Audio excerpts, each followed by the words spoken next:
Minister Ross, I want to say to you that it's not that long ago you knocked on my mother's door, as you do at every election, looking for the vote. So be warned, you're knocking on a bus workers' family, and I think you'll be run out of it in future, given your role as the Minister for Transport. In the not-so-far-off past, you have railed against the establishment of quangos, and you've railed against those who avoid their ministerial responsibility. And now, ironically, you are using a quango, the National Transport Authority, to avoid your own responsibility. And repeatedly you are claiming that this is an IR issue and not anything to do with you. Minister, I want to argue this is a manufactured crisis in Bus Eireann, manufactured by subsequent governments who have cut subvention from 2009 until last year.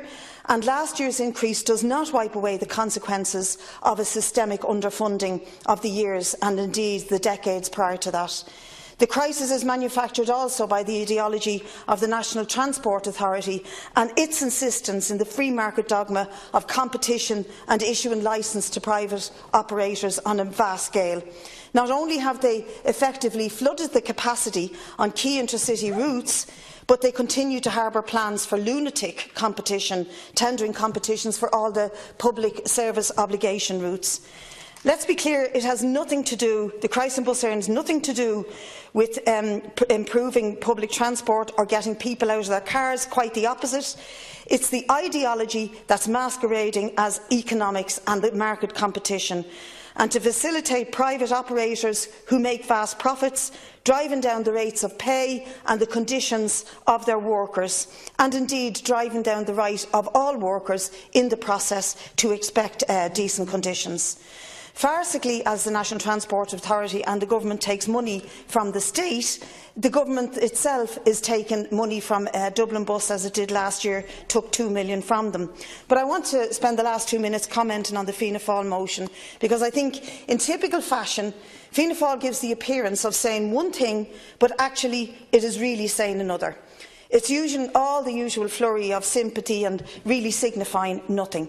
So it's offering tea and sympathy for Bus Eireann workers, but it notes very strongly that the European Union rules of subvention may inhibit dealing with the actual cause of the problem. And I note how readily the soldiers of destiny will ignore European Union subvention rules if they impinge, for example, on the taxes of the multinational corporations and their affairs. But how obedient they can be to Europe when the issues of workers' rights and public services are affected. They are silent on the impact and the role of the National Transport Authority, and this is hardly surprising. After all, it was they who invented the agency and gave it its remit, including one to do by stealth what they couldn't do in reality and openly, and that is to achieve the effective privatisation of our public transport services. In conclusion, I want to commend the workers in Bus Eireann for the stance they have taken so far. I reject the spin that this is a basket case of a company or on the verge of collapse. It is a company that has been undermined deliberately by government, and considering that Bus Eireann has seen 10% growth in passenger revenue since 2010, 7% growth in passenger numbers since 2011, the workers are right to reject this so-called plan that will absolutely undermine their conditions.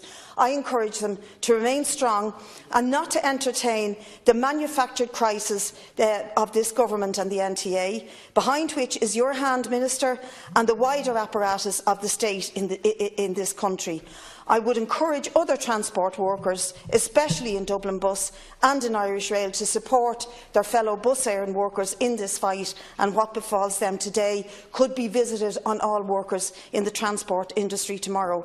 And if this stall motion and our amendment will not reverse the policy of you Minister, and of the NTA, I believe that action of workers and solidarity from all workers and trade unions could actually reverse your policies and force you to both cough up and speak up on their behalf.